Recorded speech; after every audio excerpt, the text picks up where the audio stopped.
کاشانۂ بصیرت ایک ایسا یوٹیوب چینل جس پر ہر قسم کی دینی کتب بالخصوص محروم بصارت افراد کے لیے آڈیو اور ویڈیو فارمیٹ میں دستیاب ہیں اور بالعموم تمام مسلمان برادران و خواہران کے لیے دستیاب ہیں۔ اس لیے آپ سے گزارش ہے کہ بیل آئیکن کو پریس کر کے ہمارے اس چینل کو ضرور سبسکرائب کیجیے تاکہ آئندہ آنے والی ہر کتاب آپ کو بر وقت ملتی رہے۔ کاشانۂ بصیرت، کاشانۂ بصیرت، کاشانۂ بصیرت، کاشانۂ بصیرت۔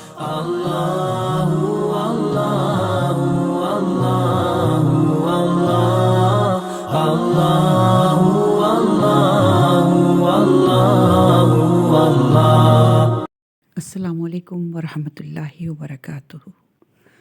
سامعین، آپ جو کتاب سماعت فرما رہے ہیں اس کا نام ہے سیر و سلوک کے ابتدائی راستے، شرح حدیث عنوان بصری۔ کتاب کے مصنف ہیں استاد محمد باقر تحریری۔ کتاب کا ترجمہ کیا ہے ثقلین زیدی صاحب نے۔ آج ہم آپ کے سامنے اس کی 15ویں ریکارڈنگ پیش کر رہے ہیں صفحہ نمبر 251 سے۔ چوتھی فصل ہم شروع کر چکے ہیں اور اسی کی ذیل میں چوتھی فصل کا عنوان تھا بندگی کے اثرات اور اس کے مختلف پہلو۔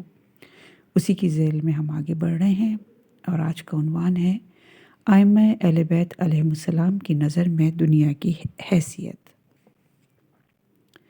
خدائی کی یکتائی کے عاشقوں اور اس کی معرفت سے سیر ہونے والے اپنے محبوب کے علاوہ باقی سب کے لیے اپنے دل کے دریچے بند کیے رکھتے ہیں اور اپنے عقائد، اخلاق اور طرز عمل کو اللہ کے تابع رکھتے ہیں۔ دنیا کی اصلیت اپنی تمام حقیقت کے ساتھ ان کے سامنے خوب واضح ہے، لہٰذا یہ اللہ کے بندے مکمل طور پر دنیا کی پستی اور اس کے حقیر ہونے سے واقفیت رکھتے ہیں۔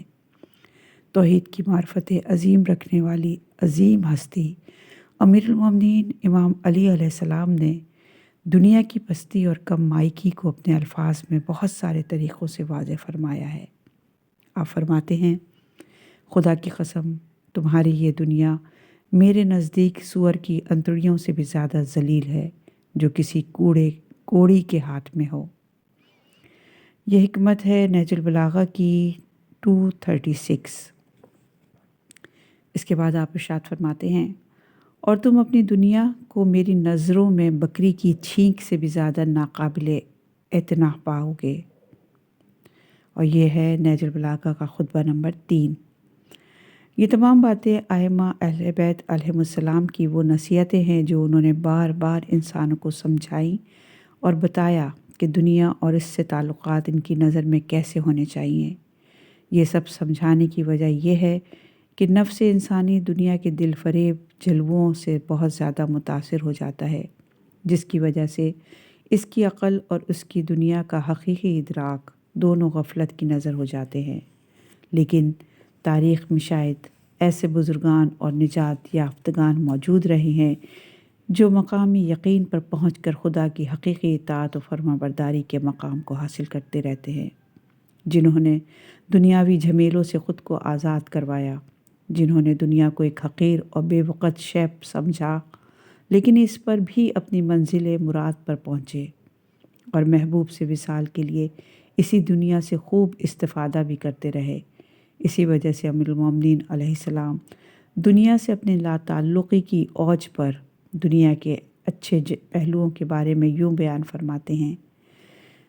آپ فرماتے ہیں، بلا شبہ دنیا اس شخص کے لیے جو باور کرے سچائی کا گھر ہے اور جو اس کی ان باتوں کو سمجھے اس کے لیے امن و عافیت کی منزل ہے، اور جو اس سے زیادہ راہ حاصل کرے اس کے لیے دولت مندی کی منزل ہے، اور جو اس سے نصیحت حاصل کرے اس کے لیے واعظ و نصیحت کا محل ہے۔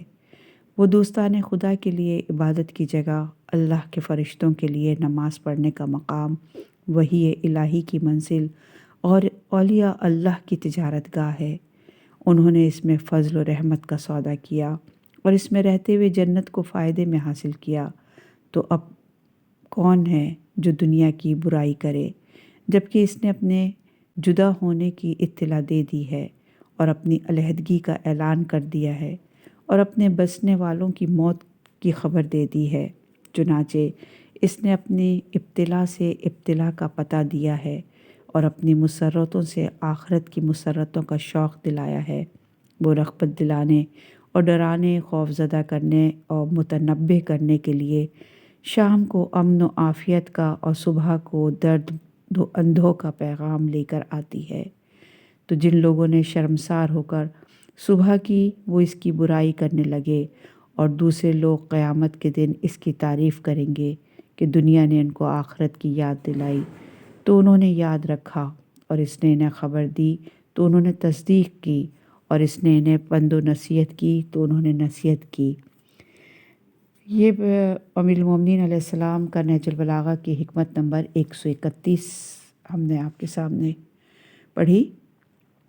امام جعفر صادق علیہ السلام اب ایسے متقی انسانوں کے حوالے سے اپنا اشتیاق ظاہر کرتے ہیں اور فرماتے ہیں، ان کے دل نور سے آراستہ ہیں، اور دنیا ان کے نزدیک ایک ایسے سانپ کی مانند ہے جس کے کئی روپ ہیں۔ جو ناسمجھ دشمن ہے، ان کے دل خدا کی محبت میں گرفتار ہیں، اور یہ ان چیزوں سے بیزار ہیں کہ جن کو شاہانہ زندگی گزارنے والے اور امیر لوگ پسند کرتے ہیں۔ یہ میرے حقیقی دوست ہیں جن کے صدقے میں ہر مشکل حل ہو جاتی ہے اور ہر مصیبت ٹل جاتی ہے۔ یہ حدیث ہے تحفہ العقول صفحہ نمبر 301 میں۔ لہٰذا دنیا کے خطرات اور الجھنوں سے محفوظ رہنے والے چند مخصوص لوگ ہی ہیں۔ یہ وہ لوگ ہیں جو اللہ تعالیٰ کی حقیقی بندگی کے راستے پر چلتے ہیں، اور جنہوں نے اپنے تمام امور خدا کے سپرد کیے ہوتے ہیں، اور جو اس کو ہی اپنا اور پورے عالم کا مالک حقیقی تسلیم کرتے ہیں۔ دنیا اور اس سے متعلق تمام امور میں ان کا ہدف صرف اللہ کی اطاعت اور پیروی پر قائم رہنا ہے۔ ان کو بس اس بات کی فکر کھائی جاتی ہے کہ خدا کی حکم عدولی نہ ہو۔ اگر حضرت سلیمان علیہ السلام کی طرح پوری دنیا کی وسیع تر حکومت اور کنٹرول بھی انہیں مل جائے تو بھی ان کا ارادہ اور خواہش صرف یہ رہے گی کہ خداوندہ کی اطاعت اور اس کی ولایت پر قائم رہیں۔ امام علی علیہ السلام کی ظاہری حکومت کے طرز حکمرانی کی طرح کہ جنگ جمل میں جب امام اپنے نالین کی خود سے سلائی کر رہے تھے تو ابن عباس نے عرض کیا تھا، ان حالات میں آپ یہ کیا کر رہے ہیں؟ امام علی علیہ السلام نے جواب میں فرمایا تھا، خدا کی قسم اگر میرے پیش نظر حق کا قیام اور باطل کا مٹانا نہ ہو تو تم لوگوں پر حکومت کرنے سے یہ جوتا مجھے زیادہ عزیز ہے۔ اور یہ نہج البلاغہ کا خطبہ نمبر 33 تھا، جس کا ہم نے آپ کے سامنے ایک چھوٹا پیرا پڑھا۔ یعنی کہ کچھ لوگ ایسے ہوتے ہیں کہ اگر انہیں خدا کی طرف سے دی گئی ذمہ داری سے کنارہ کشی بھی اختیار کرنی پڑے تب بھی وہ خدا کی خدمت کو جاری رکھتے ہیں۔ امیر المومنین علیہ السلام نے بھی خود کو لوگوں کے سامنے پیش کیا اور آگے بڑھ کر حکومت الہی کی قیادت کا اہل خود کو بتایا، لیکن اپنے شانہ شان مقام نہ ملنے پر کوئی ملال نہیں کیا۔ اسی طرح سے بندگان الہی کا لوگ خیر مقدم کریں یا ان سے منہ موڑ لیں، ان باتوں کا ان اللہ والے لوگوں کے حوصلے اور عمل پر کوئی فرق نہیں پڑتا۔ اطاعت خداوندی اور بندگی کی ذمہ داریاں ادا کرنا ہی ان کی زندگی کا اصل مقصد ہوتا ہے۔ اس حوالے سے امام صادق علیہ السلام فرماتے ہیں، اگر کوئی اپنی صبح و شام اس طرح سے بسر کرے کہ یہ دنیا ہی اس کا سب کچھ ہو تو اللہ تعالیٰ اس کو غربت میں مبتلا کر دیتا ہے اور اس کی زندگی کے امور تتر بتر ہو جاتے ہیں، حالانکہ دنیا میں ملنا اس کو وہی ہے جو خدا نے اس کے لیے لکھ دیا ہے۔ اس کے برخلاف اگر کوئی اس طرح سے اپنے صبح و شام بسر کرے کہ آخرت ہی اس کا سب کچھ ہو تو خدا اس کے دل کو بے نیاز کر دیتا ہے اور اس کی زندگی کے تمام امور بخوبی انجام پاتے ہیں۔ یہ حدیث ہے اصول کافی کی جلد نمبر 2 صفحہ نمبر 319 اور روایت کا نمبر ہے 15۔ یعنی گروہ اول ہمیشہ دنیا اور دنیاوی امور سے متعلق فکر مند رہتا ہے، اور جس مقام پر بھی پہنچ جائے اور جتنا بھی حاصل کر لے وہ کبھی مطمئن نہیں ہو پاتا، اور اس کی نظر میں اس کے ارمان کبھی پورے ہی نہیں ہو پاتے۔ اس کے مقابلے میں یہ دوسرا گروہ ان لوگوں کا ہے جن کی بہت سی خواہشات پوری نہیں ہوتی مگر وہ مطمئن اور راضی رہتے ہیں، اور اللہ تعالیٰ ان کے کاموں کی تکمیل خود اپنے ذمے لے لیتا ہے۔ عنوان ہے دنیا پرستی کا علاج اور صفحہ ہے 254۔ نمبر 1 ہے موت کو یاد رکھنا۔ موت کو یاد رکھنا اور آخرت کی طرف متوجہ رہنا انسانی روح اور نفسیات پر گہرے اثرات ڈالتا ہے اور اس کی بے انتہا برکات ہیں۔ اس سے انسان کی اندرونی چاہتیں قابو میں اور متوازن رہتی ہیں۔ ایسا کرنا انسان کو دنیاوی بندھنوں سے آزاد کر دیتا ہے اور اس کے باعث وہ پاک و مقدس جہاں سے وابستہ ہو جاتا ہے۔ امام علی علیہ السلام اس بارے میں فرماتے ہیں، موت کو زیادہ یاد کیا کرو، اور جس وقت تمہارا نفس تم کو شہوت کی طرف مائل کرنے لگے تو اس کے لیے موت کا خیال ہی کافی ہونا چاہیے۔ رسول اکرم صلی اللہ علیہ وآلہ وسلم اکثر اپنے اصحاب کے لیے موت کو یاد رکھنے کی نصیحت کیا کرتے تھے اور فرماتے تھے، موت کو زیادہ سے زیادہ یاد کرو کیونکہ یہ دنیاوی لذتوں کی کمر توڑ کر رکھ دیتی ہے۔ تمہارے اور خواہشات کے درمیان دنیا بڑھ جاتی ہیں۔ یہ حدیث ہے امالیہ توسی میں اور صفحہ کا نمبر ہے 28۔ موت کی یاد انسان کو اس دنیا میں خواہشات کی زیادہ کے ہوس، تکبر، غرور اور گھمنڈ سے بچا کر رکھتی ہے۔ ایک شعر ہے، اے خواجہ قبر کی فکر سے غمگین رہنا چاہیے، دل اور آنکھ میں اس غم سے آنسو ہونے چاہیے۔ 100 کام دنیا میں کرنے کے ہوں گے لیکن تھوڑا وقت قبر کے بارے میں سوچنے کے لیے نکالنا چاہیے۔ یہ شعر ہے ابو سعید ابو الخیر کا، فارسی میں تھا جس کا ہم نے ترجمہ پیش کیا۔ ان رجحانات کو قابو میں رکھنے اور منظم طریقے سے چلانے کے لیے لازمی ہے کہ چاہے امیری ہو یا غریبی، ہر حال میں موت کو یاد رکھا جائے۔ رسول اکرم صلی اللہ علیہ وآلہ وسلم فرماتے ہیں، موت کو بہت زیادہ یاد کیا کرو۔ موت کو یاد کرنا گناہوں سے بچا کر لے جاتا ہے اور دنیا کی خواہش ختم ہو جاتی ہے۔ پس اگر امیری میں موت کو یاد رکھو گے تو یہ دولت کی گھمنڈ اور اس کی اکڑ کو توڑ ڈالے گی۔ اگر غربت میں یاد رکھو گے تو یہ تمہاری اسی حالت کو خوشگوار زندگی بنا دے گی۔ یہ حدیث ہے نہج الصفاحہ، صفحہ نمبر 267 پر۔ نمبر 2 ہے ثروت مندی کے عروج میں عاجزی اور صفحہ نمبر ہے 256۔ اپنے اندرونی رجحانات پر قابو پانے کے طریقوں میں سے ایک خدا اور اس کے بندوں کے آگے عاجزی کا اظہار کرنا ہوتا ہے۔ چنانچہ رسول اکرم صلی اللہ علیہ وآلہ وسلم فرماتے ہیں، یہ سچ ہے کہ خدا نے مجھ پر وحی نازل فرمائی کہ عاجزی کو اختیار کیے رکھو تاکہ کوئی بھی کسی اور کے سامنے اپنے آپ کو بہت بڑی شخصیت نہ سمجھے۔ اور یہ حدیث بھی نہج الصحافہ کے صفحہ نمبر 290 اور روایت کا نمبر ہے 678۔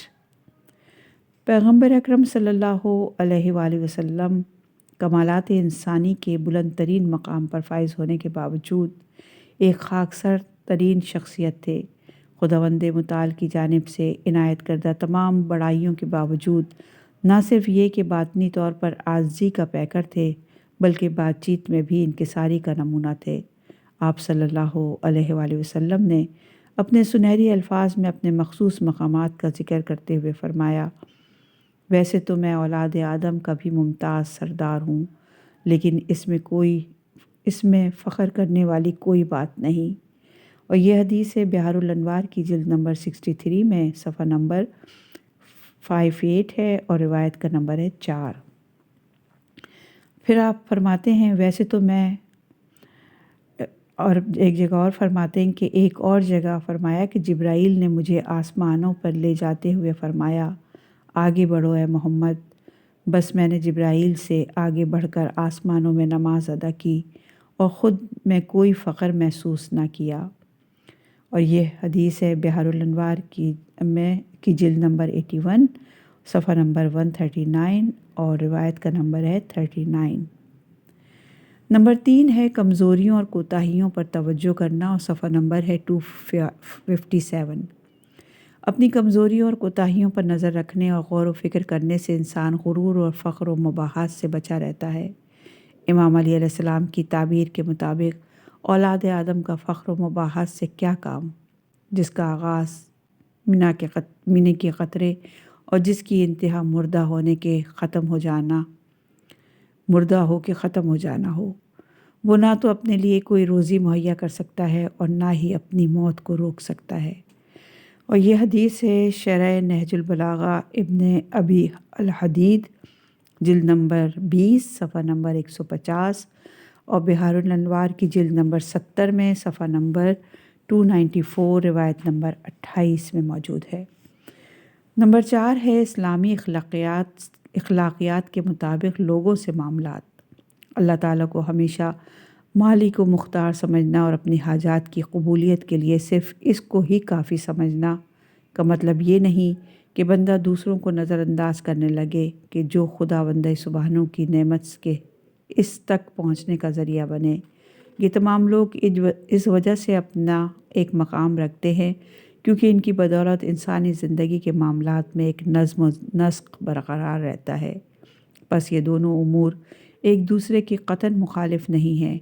ایک کا تعلق قلبی ہے تو دوسری حالت کا تعلق ظاہری یعنی معاشرت اور میل و ملاقات ہے۔ امام علی علیہ السلام یہ نصیحت فرماتے ہیں تم لازمی طور پر اپنے دل میں لوگوں کی محتاجی اور ان سے بے نیازی دونوں کو ساتھ ساتھ رکھا کرو۔ لوگوں کی محتاجی تم کو ان کے ساتھ نرم رویے کے ساتھ ہم کلام ہونے اور خوش مزاجی سے رہنے کی طرف مائل رکھے گی۔ لوگوں سے بے نیاز رہنا تم کو اپنا وقار برقرار رکھنے اور اپنی آرزو کی حفاظت کرنے میں معاون ہوگا۔ یہ حدیث ہے اصول کافی کی جلد نمبر 2 میں صفحہ نمبر 149 اور روایت کا نمبر ہے 7۔ جن کو خدا نے انسانی امور انجام دینے کا ایک ذریعہ بنایا ہے، ان لوگوں کی قدر کرنا اور ان کا شکر گزار ہونا معاشرتی تعلقات کی ایک اہم ذمہ داری ہے اور اس کی طرف ہمیشہ متوجہ رہنا چاہیے۔ ائمہ علیہم السلام نے بھی اس کی تاکید فرمائی ہے۔ امام صادق علیہ السلام فرماتے ہیں کہ توریت میں لکھا ہے جو تم کو کوئی نعمت عطا کرے اس کا شکریہ ادا کرو، اس کو نعمت سے نوازو جو تمہارا شکریہ ادا کرے، کیونکہ اگر آپ نعمتوں پر شکر گزار رہیں تو ان کو کبھی زوال نہیں آئے گا، لیکن جس وقت آپ نے نعمتوں کا انکار کیا تو وہ باقی نہیں رہ پائیں گی۔ یہ حدیث ہے اصول کافی کی جلد نمبر 2 میں صفحہ نمبر 94 ہے اور روایت کا نمبر ہے 3۔ پیغمبر اکرم صلی اللہ علیہ وآلہ وسلم نے بھی ارشاد فرمایا جو لوگوں کا شکر ادا نہیں کرتا وہ خدا کا بھی شکر گزار نہیں ہوتا۔ اور یہ حدیث ہے امالی توسی صفحہ نمبر 383۔ نمبر 5 ہے لوگوں پر حکم چلانے سے پرہیز صفحہ نمبر ہے 258۔ لوگوں سے میل جھول اور اس کے ساتھ تعلقات کو بہتر بنانے کے لیے اور ان تعلقات کو ہمیشہ قائم اور خوشگوار رکھنے کے آداب میں سے ایک یہ بھی ہے کہ آپ لوگوں سے حاکمانہ لب و لہجے میں بات چیت نہ کریں، یہاں تک کہ اپنی ضروری حاجات کو پورا کرنے کے لیے بھی جارحانہ رویہ اور حاکمانہ لب و لہجہ نہیں ہونا چاہیے۔ اس کی وجہ یہ ہے کہ انسان کی باطنی خصوصیات میں تبدیلی غیر محسوس طریقے سے آہستہ آہستہ آتی ہیں۔ اس وجہ سے لوگوں کو مستقل حکم دیتے رہنا یا منع کرتے رہنا اور ان کو کمتر اور حقیر سمجھنے سے یہ عادت ہمارے نفس میں راسخ ہوتی چلی جاتی ہے اور آہستہ آہستہ تکبر اور غرور کی شکل میں ہمارے اندر پوری طرح بسیرا کر لیتی ہے، جس کے نتیجے میں لوگ ہم سے متنفر ہو جاتے ہیں۔ بہت ساری روایات میں دوسروں پہ حکم چلانے سے سختی سے منع کیا گیا ہے۔ امام جعفر صادق علیہ السلام فرماتے ہیں ایک دفعہ انصار میں سے کچھ لوگ آئے اور رسول اکرم صلی اللہ علیہ وآلہ وسلم سے درخواست گزار ہوئے کہ اپنے پروردگار کی طرف سے ان کے لیے جنت کی ضامن بن جائیں۔ آپ صلی اللہ علیہ وآلہ وسلم نے تھوڑی دیر کے لیے سر جھکایا اور پھر سر اٹھا کر فرمایا کہ میں یہ کام کر دیتا ہوں مگر اس شرط پر کہ تم اپنی عام زندگی میں کسی کو بھی اپنے کام کرنے کا حکم نہیں دو گے۔ اس ملاقات کے بعد یہ انصار سفر کے دوران اگر سواری پر بھی ہوتے تو ان کا تازیانہ زمین پر گر جاتا تو یہ اس بات کو پسند نہیں کرتے تھے کہ کسی سے کہیں کہ تازیانہ اٹھا دو، وہ ڈرتے تھے کہ کہیں ایسا نہ ہو کہ کسی سے کوئی چیز طلب کر بیٹھیں، لہٰذا وہ خود ہی مرکب سے اتر کر اسے اٹھاتے تھے۔ اسی طرح اگر دسترخوان پر ہوتے اور پانی کسی دوسرے سے زیادہ نزدیک بھی ہوتا تو اس سے مانگنے کے بجائے خود اٹھ کر جاتے اور پانی پیتے۔ یہ حدیث ہے وسائل الشیعہ کی جلد نمبر 6 صفحہ نمبر 360 میں۔ بہت سی بزرگ ہستیوں اور علماء ربانی نے اپنی ذات میں سے خود پسندی اور تکبر کو جڑ سے نکال باہر کیا تھا۔ اپنے اہم ترین روزمرہ کے کاموں میں بھی وہ اپنے نزدیک ترین گھر والوں سے بھی کبھی اپنے کام کرنے کا حکم نہیں دیتے۔ امام صادق علیہ السلام نے بھی اس طرف اشارہ کرتے ہوئے عنوان بصری سے فرمایا تھا، وہ دنیا کو فخر و تکبر کے لیے اور دوسروں کے سامنے مال و دولت کی کثرت کے مظاہرے کے لیے طلب نہیں کرتا۔ عنوان ہے شیطان سے خود کو بچانا اور صفحہ ہے 259۔ شیطان کی خصوصیات۔ شیطان کے لغوی معنی شرارتی شریر ہیں، لیکن ابلیس کے لیے زیادہ استعمال کی وجہ سے اس کا نام شیطان ہو گیا۔ اور یہ حدیث ہے جس میں یہ لکھا ہے تفسیر المیزان کے جلد نمبر 7 میں اور صفحہ نمبر 321 میں۔ شیطان کا تعلق خداوند تعالیٰ کی مخلوق جنات سے تھا، جو مدتوں سے فرشتوں کے درمیان رہ کر پروردگار کی عبادت میں مشغول رہا۔ آدم علیہ السلام کی خلقت کے بعد جب خدا نے اپنی ذات کے نزدیک ترین بسنے والوں کو یہ حکم دیا کہ حقیقت آدم کے مد مقابل سجدہ ریز ہو جائیں، لیکن شیطان نے تکبر کا مظاہرہ کیا اور خدا کا حکم ماننے سے انکار کر دیا۔ نتیجتاً خدا نے اس کو اپنی ذات اقدس سے دور فرما دیا۔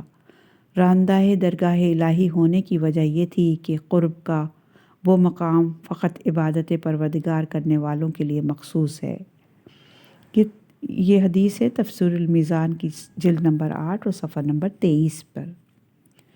قرآن کریم میں ارشاد باری تعالیٰ ہے سورہ اعراف کی آیت نمبر 3 میں، یہاں سے اتر جا، تجھے حق نہیں کہ یہاں تکبر کرے۔ امام علیہ السلام کا ارشاد مبارک ہے، تم سب پروردگار کے ابلیس کے ساتھ برتاؤ سے عبرت حاصل کرو کہ اس نے اس کی طویل عمل اور بے پناہ جہد کو تباہ و برباد کر دیا، جبکہ وہ 6000 سال عبادت کر چکا تھا، جس کے بارے میں کسی کو معلوم نہیں کہ وہ دنیا کے سال تھے یا آخرت کے، مگر ایک ساتھ کے تکبر نے اس کو ملیا میٹ کر دیا۔ تو اب اس کے بعد کون ایسی معصیت کرے کہ عذاب الہی سے محفوظ رہ سکتا ہے؟ اور یہ نہج البلاغہ کا خطبہ نمبر 192 ہے۔ یہیں سے شیطان فرشتوں سے الگ ہو گیا۔ قرآن کریم میں ارشاد باری تعالیٰ ہے سورہ کہف کی آیت نمبر 50 میں، وہ جنات میں سے تھا، پس وہ اپنے رب کی اطاعت سے خارج ہو گیا۔ بہت سی آیات اور روایات کے مجموعے سے ہمیں پتہ چلتا ہے کہ شیطان مبدأ اور مات پر یقین رکھتا تھا۔ خدا کے نزدیک معصومین علیہم السلام کا جو اعلیٰ اور عرفہ مقام ہے، اس سے واقف تھا۔ اللہ تعالیٰ کے اسماء جمالی اور جلالی کی معرفت رکھتا تھا اور کمال کے تمام درجات اور مقامات سے واقف تھا۔ عملی طور پر اس نے ایک بہت طولانی عرصے تک خداوند کی اس طرح سے عبادت کی تھی کہ اس کو یہ اعزاز حاصل تھا کہ اس کی عبادت کا شمار ملائکہ کی عبادت میں ہوتا تھا۔ اس کے انحراف اور کجروی کی وجہ تک غرور، تکبر اور حسد کے اخلاقی خرابیاں تھیں کہ جو اس میں اپنا وجود رکھتی تھیں۔ قرآن کریم میں ہے کہ اس نے شیطان نے خدا سے کہا تھا سورہ اعراف کی آیت نمبر 12 میں کہ میں اس سے بہتر ہوں، مجھے تو نے آگ سے پیدا کیا ہے اور اسے تو نے مٹی سے پیدا کیا۔ شیطان کے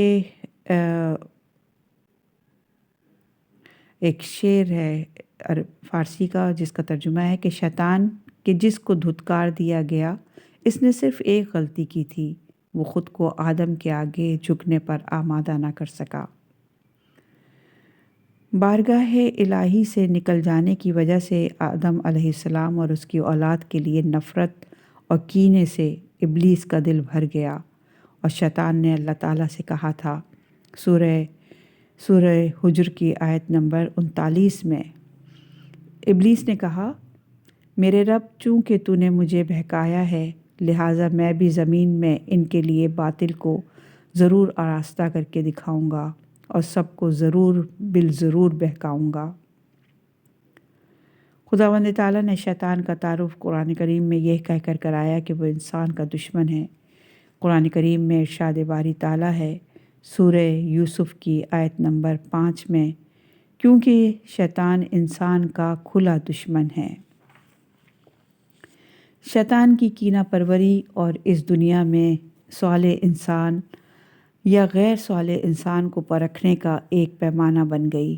قرآن کریم کی تعبیر کے مطابق سورہ حج کی آیت نمبر 53 میں ارشاد ہوتا ہے، تاکہ شیطان کی خلل اندازی کو ان لوگوں کے لیے آزمائش قرار دے جن کے دل میں بیماری ہے اور جن کے دل جامد ہیں۔ خداوند تعالیٰ نے اس آیت میں وسوسہ شیطان سے جڑی ایک حقیقت کا ذکر فرمایا کہ اس کے ذریعے سے بھی انسانوں کی اکثریت کو آزمایا جاتا ہے۔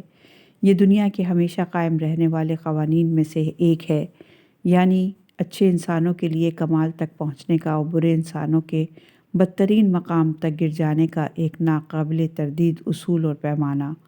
یہ سلسلہ دونوں گروہوں کے لیے آزمائش اور اصول قرار پایا ہے۔ شیطانی وسوسوں نے ان خراب، بیمار اور بدصورت دل والوں کو شقاوت اور سنگدلی کے کنویں کی اتھاہ گہرائیوں میں پہنچا ڈالا ہے، اور یہ خدا کے نظام تربیت کے تقاضوں کے عین مطابق ہے جو قرآن مجید میں بیان ہوا ہے۔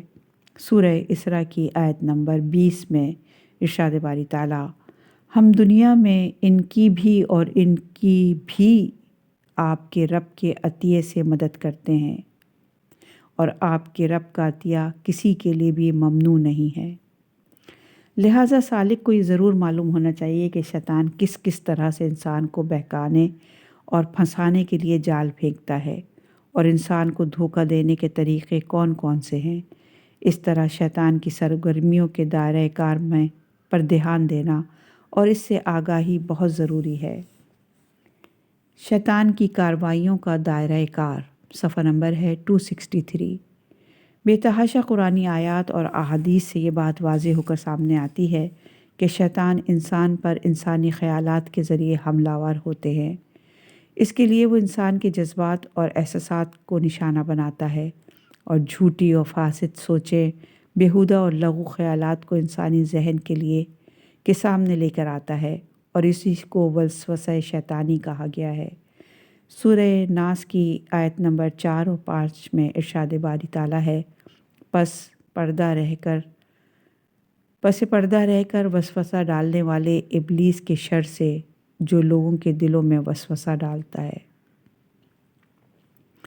من شر الوسواس الخناس الذی یوسوس فی صدور الناس۔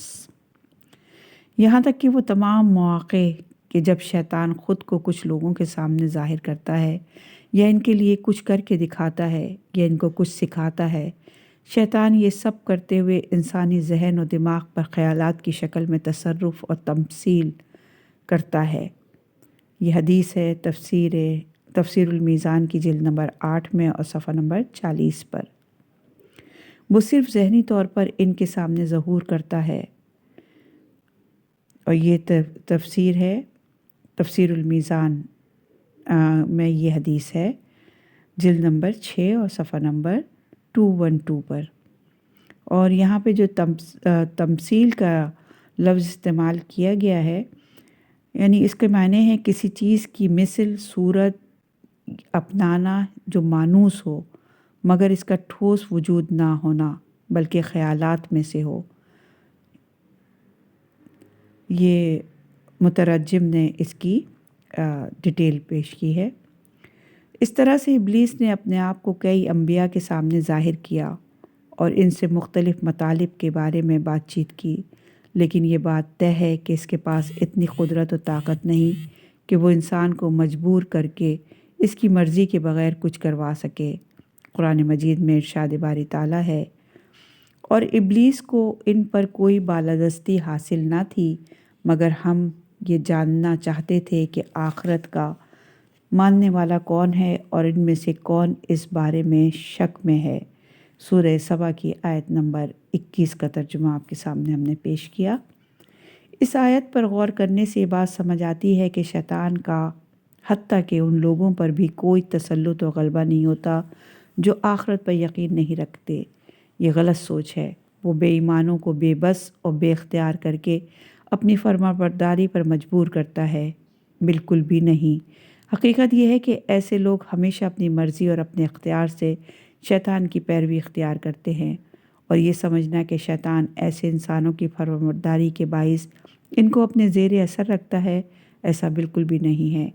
یہ جو مشہور ہے کہ شیطان پہلے انسان کو اپنے قابو میں کر لیتا ہے، جس کی وجہ سے بندہ اس کی پیروی پر مجبور ہو جاتا ہے، ایک غلط سوچ ہے۔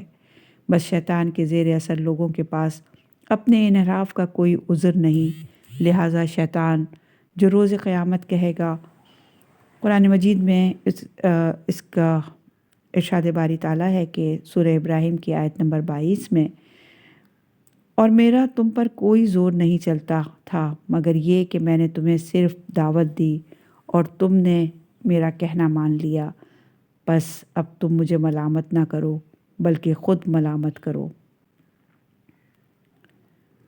بے شک جو لوگ شیطان کی جی حضوری اور اطاعت گزاری میں مدہوش رہتے ہیں، اس کی وجہ یہ ہے کہ وہ اپنے دلوں میں آخرت کے بارے میں شک کرتے ہیں، اس کو جھٹلاتے پھرتے ہیں۔ ان کے دلوں میں موجود یہ بے یقینی اور شک ہی شیطان کی پیروی کا باعث بنتا ہے۔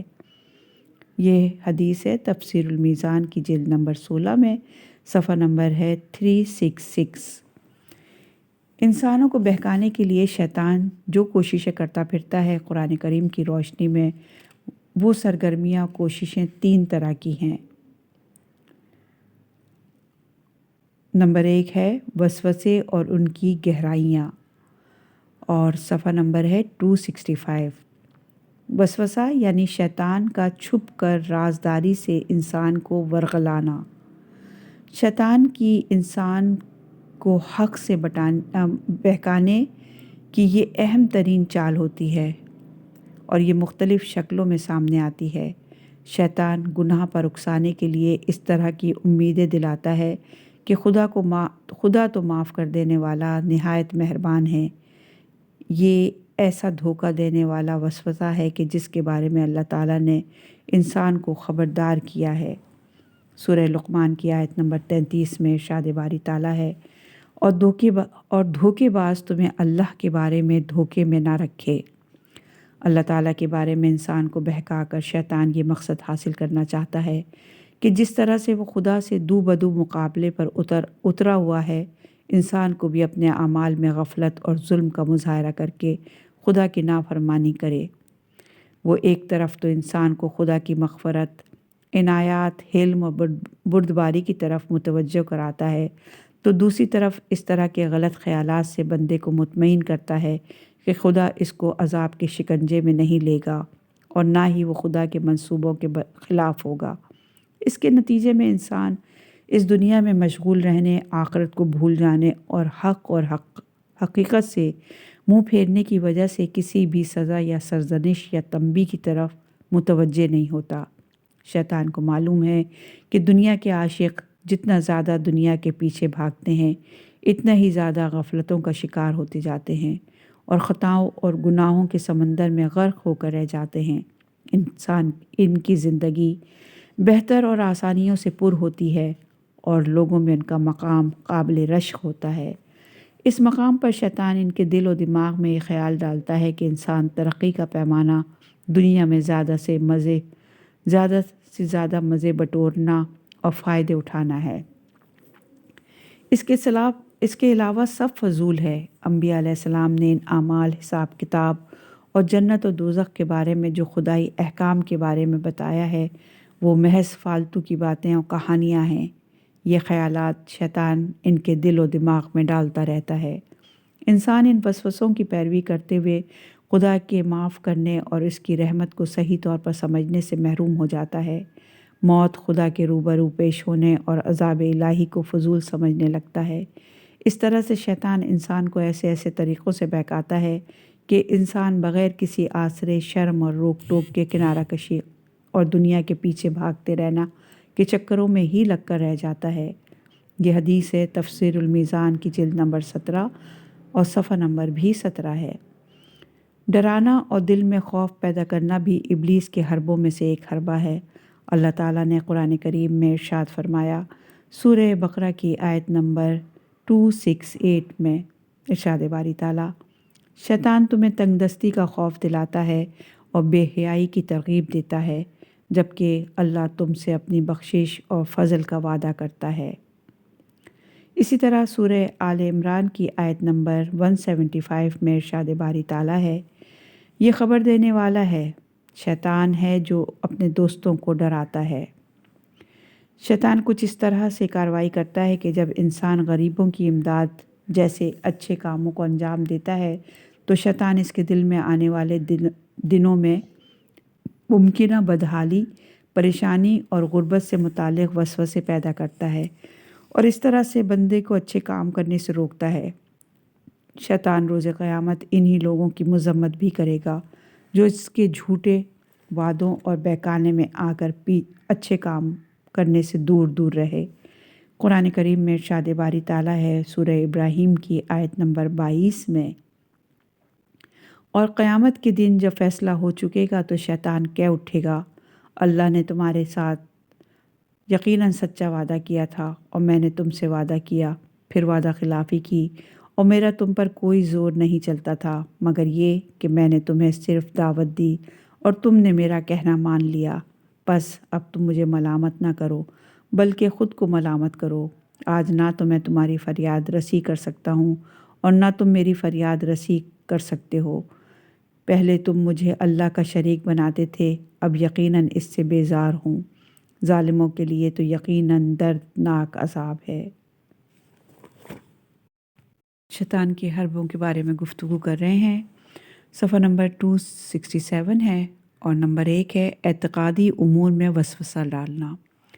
عمر کے ابتدائی دور میں انسانی فکر اور سمجھ بوجھ پروان چڑھ رہی ہوتی ہے اور عقل نے پختگی کا بس آغاز ہی کیا ہوتا ہے۔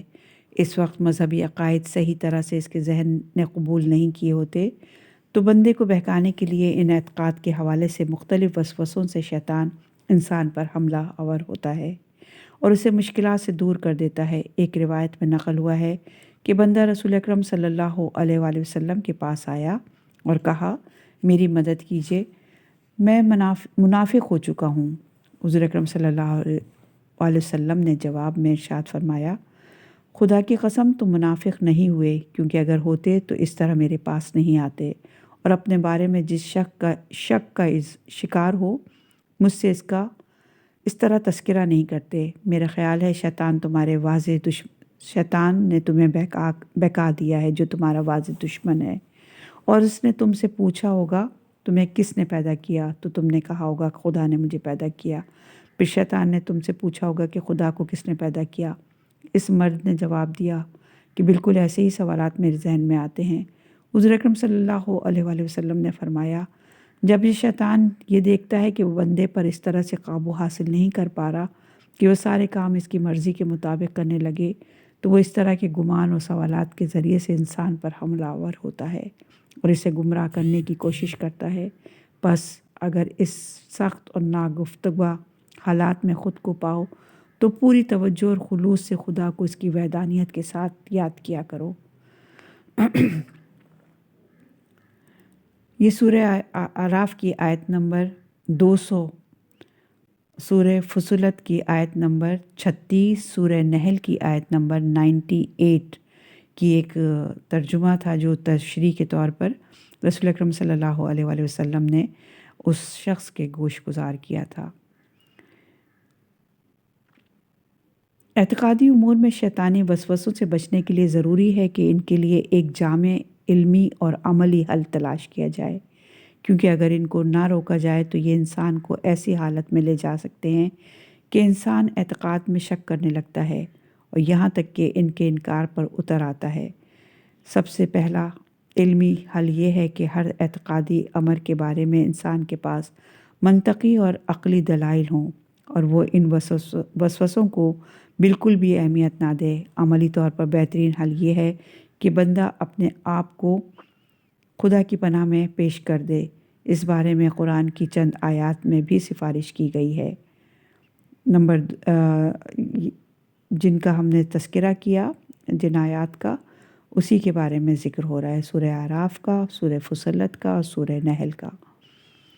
اس حوالے سے یہ ذکر شریف بھی بہت مؤثر ہے۔ لا الہ الا اللہ ولا حول ولا قوۃ الا باللہ العلی العظیم، اور یہ ذکر ہے اصول کافی کی جلد نمبر 2 صفحہ نمبر 424 پر، روایت کا نمبر ہے 2 اور 4۔ نمبر 2 ہے عملی امور میں وسوسہ، اور صفحے کا نمبر ہے 269۔ کچھ لوگوں کے نفس بہت کمزور ہوتے ہیں اور وہ پرخطر راستوں پر پھنس جاتے ہیں۔ جو عمل بھی وہ انجام دیتے ہیں یا جو کام بھی وہ کرتے ہیں، اگر شیطان ان کو روک نہیں پاتا تو اس کے بارے میں عمل انجام دینے کے دوران ان کو شک میں مبتلا کر دیتا ہے۔ زرارہ اور ابن اسیر نے امام صادق علیہ السلام سے جب اس شخص کے بارے میں سوال کیا جو نمازوں کے درمیان بہت شک کی حالت میں مبتلا رہتا تھا، تو امام صادق علیہ السلام نے فرمایا اسے چاہیے ایسے شکوک پر زیادہ توجہ نہ دیا کرے۔ اس کے بعد مزید فرمایا اپنی نمازوں کو بار بار توڑ کر پھر سے پڑھنے کے ذریعے شیطان کو اس قابل نہ بناؤ کہ تم پر غلبہ پا سکے۔ اگر شیطان کو کئی بار اس عمل کے ذریعے خود پر مسلط کیا جائے تو وہ اس کو تم سے بار بار کروائے گا۔ تم میں سے ہر ایک کو چاہیے کہ ان شکوک پر زیادہ توجہ نہ دیا کرو۔ شیطان خبیث چاہتا تھا ہے کہ اس کی پیروی کی جائے، لیکن جب وہ دیکھتا ہے کہ اس کی مخالفت کی جا رہی ہے تو پھر وہ پلٹ کر تمہارے پاس نہیں آئے گا۔ یہ حدیث ہے فروع کافی کی جلد نمبر 3 صفحہ نمبر 358 میں۔ امام صادق علیہ السلام کے قول پر گہری توجہ دینے سے انسان اپنے عملی کاموں میں شیطانی وسوسوں کے خطرات سے بچ سکتا ہے۔ جس وقت انسان کو شریعت مقدسہ اور عقل کے مطابق اپنے عمل کے صحیح ہونے کا علم ہو جائے تو اس کو بغیر وقت ضائع کیے فوراً انجام دینا چاہیے۔ اسی طرح جب ایک کام کو جو وہ کام انجام دے رہا ہو اور شریعت مقدس کے طریقوں سے ہم آہنگ ہو تو اس کے طریقہ کار کے بارے میں شکوک کا شکار نہ ہو کہ اس میں شکوک کی گنجائش ہی نہیں۔ تاہم اگر ایسا نہ کیا جائے تو انسان اس عمل کو یا تو انجام ہی نہیں دے پائے گا یا پھر بار بار اس عمل کو دہرانے اور اس کے رد کرنے میں مبتلا ہو جائے گا، اور شیطان کی یہی دو خواہشات ہوتی ہیں۔ دونوں صورتوں میں اس عمل کے طریقے اور اس کے فوائد دونوں ہی سے انسان محروم رہ جائے گا۔ نمبر 3 ہے اخلاقی امور میں وسوسہ۔ دوسرے امور کی طرح اخلاقی امور میں بھی وسوسوں کا خطرہ کسی طور کم نہیں، کیونکہ اگر یہ نفس میں اپنا ڈیرا ڈال لیں تو پھر اس سے پیچھا چھڑانا بہت مشکل ہو جاتا ہے۔ اخلاقی امور میں وسوسے کئی طرح سے حملہ ور ہوتے ہیں، مثلاً زیادہ تر دوسروں کے بارے میں بدگمانی رکھنا، سوء ظن، حسد، دوسروں کے لیے دل میں برے خیالات رکھنا، اپنے آپ کو دوسروں سے بہتر سمجھنا، اپنے آپ کو بہت اچھا سمجھنا، اپنے اعمال کو دوسروں کے اعمال سے بہتر خیال کرنا، اور اس کے ساتھ ساتھ دنیا کے معاملات اور خدا کے تمام افعال میں منفی زاویے تلاش کرنا۔ اس لیے ضروری ہے کہ ہر مسئلے کو حل کرنے کے لیے اسلامی شریعت کے مطابق مناسب اخلاقی طور طریقوں کے بارے میں سوچا جائے۔ علماء اخلاق سے وابستہ اور رابطے میں رہنے سے فکری اور عملی دونوں لحاظ سے درست حل کیا جا سکتا ہے۔ اگر ایسا نہ کیا جائے تو انسان اخلاقی برائیوں کا شکار ہو کر رہ جاتا ہے۔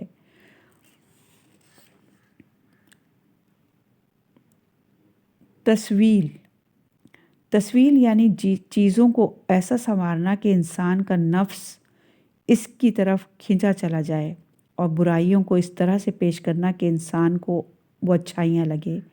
شیطان اکثر انسان کے اعمال